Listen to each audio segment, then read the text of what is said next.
The emblem of the United Nations was adopted in December 1946. It shows the world as a flat disk. The continents radiate outward from the North Pole at the center. The outermost ring is ice.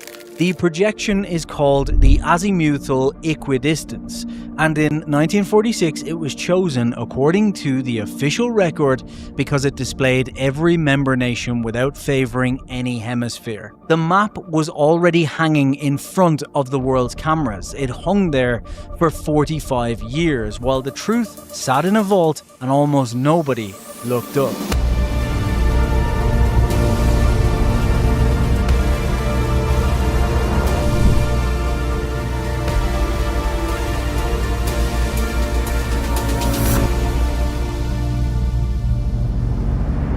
The Old Bedford River is not a river, it is a drainage canal, cut through the English fens in the 16th century.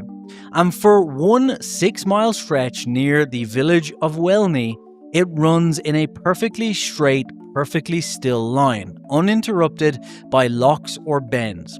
In the summer of 1838, a 22-year-old named Samuel Burley Rowbotham waded into it with a telescope. He aimed the lens 8 inches above the waterline and watched a small boat row away from him down the full 6-mile stretch with a flag mounted 3 feet above its deck.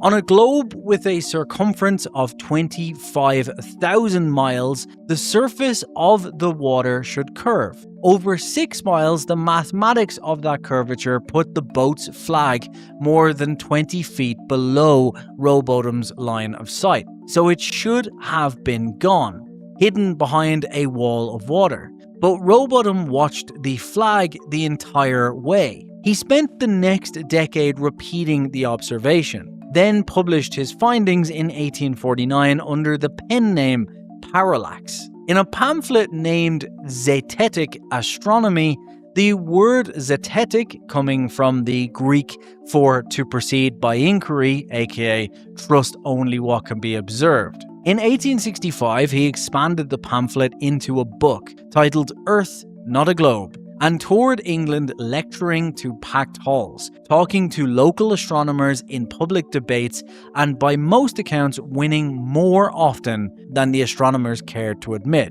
The scientific establishment's response was simply to not respond. In January 1870, one of Rowbotham's followers named John Hampden published a challenge in the Journal of Scientific Opinion. He offered £500, roughly 60,000 in today's money, to anyone who could demonstrate the curvature of a standing body of water. The challenge was accepted by Alfred Russel Wallace, the same Wallace who had co-discovered natural selection alongside Darwin. He was a trained surveyor, short on money, and confident the demonstration would only take a single afternoon. The experiment was run that March on Rowbotham's own 6 miles of the Bedford level, with markers set at fixed heights along the span and a referee from the sporting magazine The Field to certify the results. The referee declared the markers showed curvature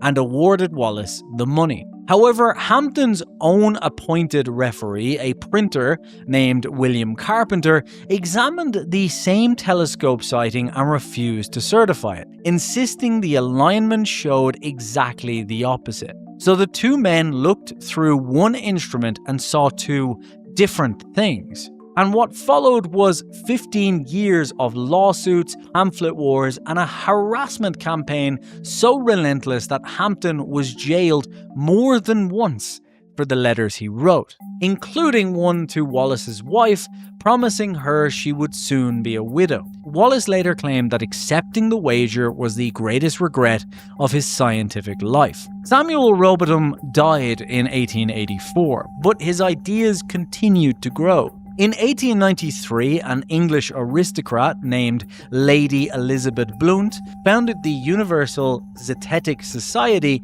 to carry on Rowbotham's work.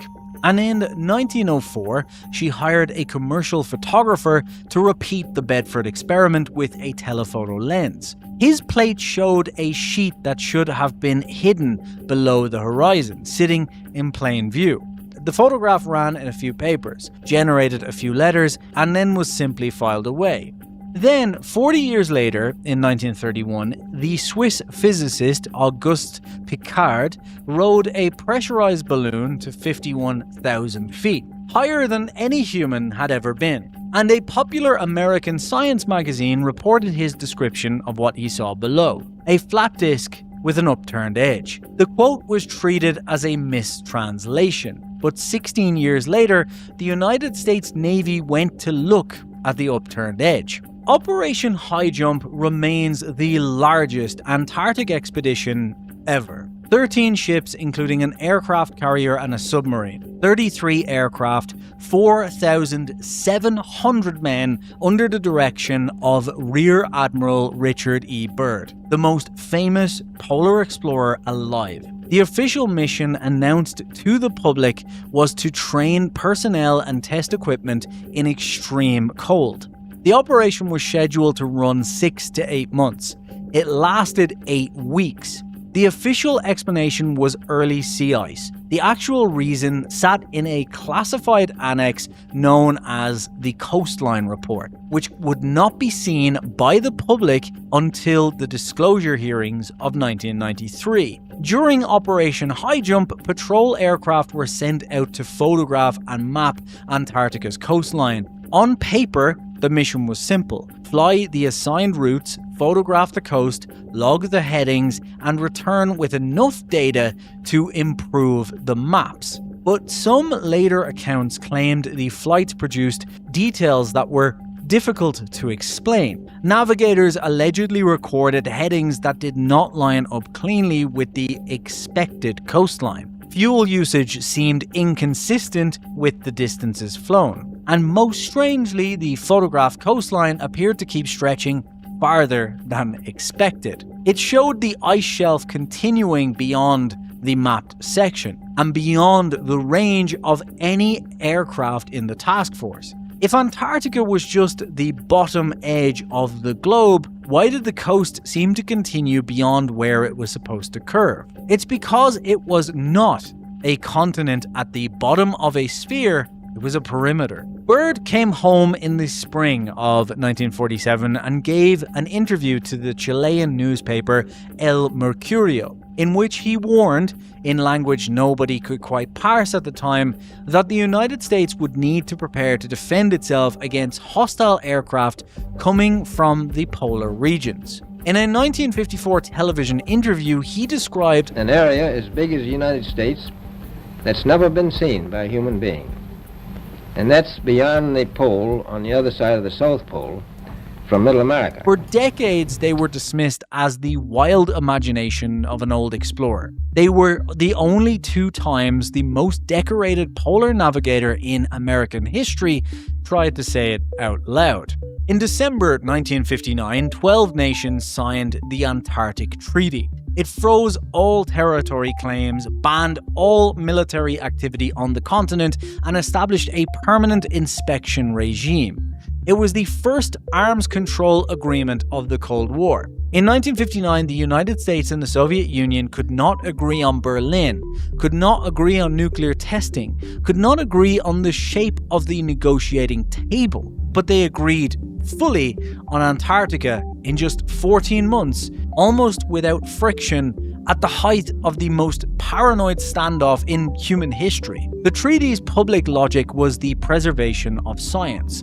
The classified logic laid out in the disclosure files was containment. By 1959, Soviet long-range aviation had flown its own perimeter surveys and reached the same conclusion the Coastline Report had reached 12 years earlier. And both governments understood that whichever side announced the truth first would detonate the legitimacy of every institution on Earth, including its own. This treaty made the perimeter the most heavily monitored empty space on the planet, disguised as a nature preserve. Within the American program, the operation that managed the southern stations carried a deliberately boring public name: the Antarctic Support Activity. but the men who worked there called it something else, the rim. By the late 1950s, there was a second problem.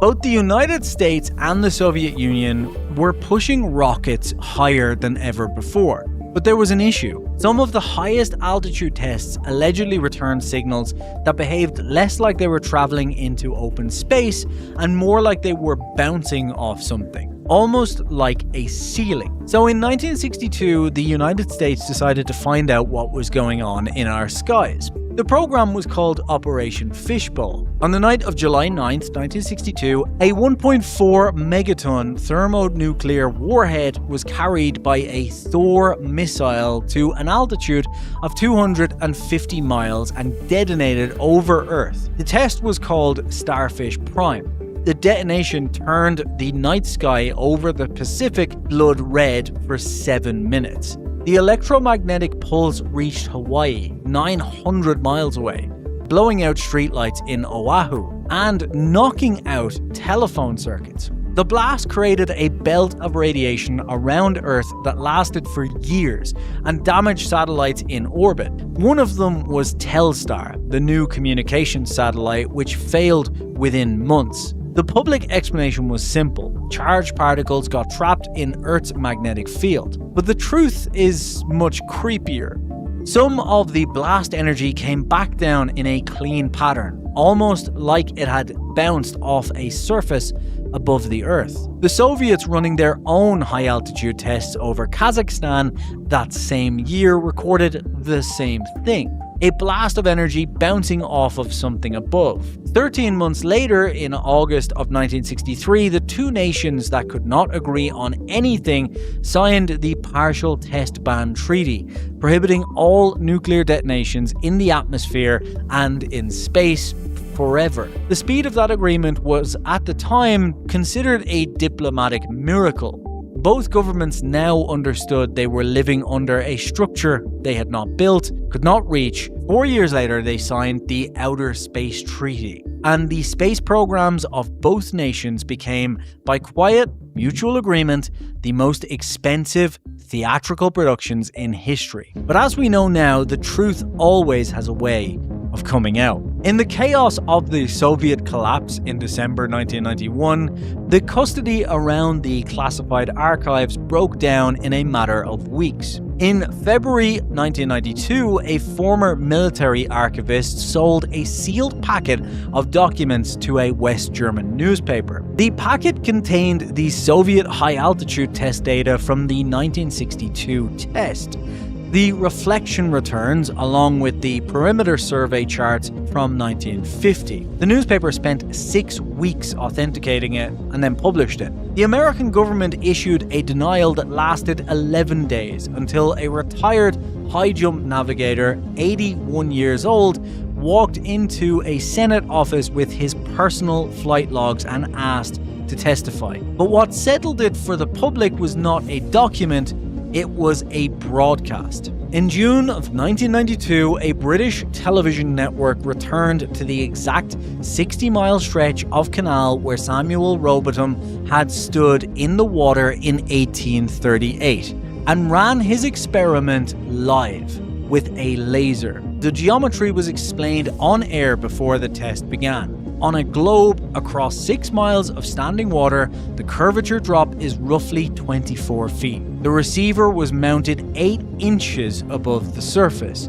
If the world curved, the beam would pass more than 20 feet over the receiver's head into the night. The technician at the far end of the canal switched on his monitor, and the dot was there, dead level, 8 inches above the water, 6 miles out, with an estimated 400 million people watching. The hearings began that autumn, and the coastline report was declassified in 1993.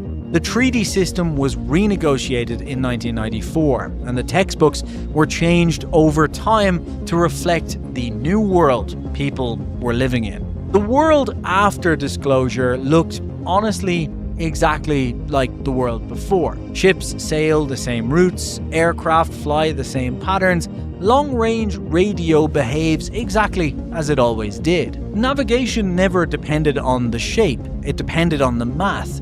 And the math had always been silently corrected at the institutional levels since the 1950s. What changed was the perimeter. The Antarctic Perimeter Authority, established in 1994, now operates 11 public research stations along the ice ring. In 1996, a group of researchers drove outward across the ice for 900 miles before turning back. The ice continued. In 2009, the same group returned and made a 1,400-mile trek before turning back, because the ice continued. Thank you for watching. The next transmission arrives soon.